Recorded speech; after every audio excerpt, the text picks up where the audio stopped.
తమాషాలుగా ఉందా మీకు? సరదాలుగా ఉన్నాయా? మొన్న ప్రకాష్ రాజ్ గారు మాట్లాడారు నా మీద. అరే నేను మాట్లాడుతుంది ఒక హిందువులు అపవిత్రం గురించి మాట్లాడుతున్నాను. ఇందులో ప్రకాష్ రాజ్ గారికి సంబంధం ఏంటి? ఇందులో నేను ఇంకొక మతాన్ని నిందించానా? ఇస్లాంని నిందించానా? క్రిస్టియానిటీని నిందించానా?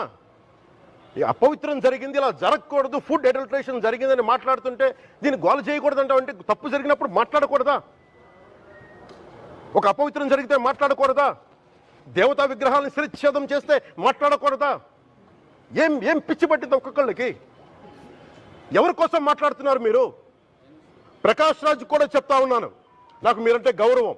I have extreme respect for you.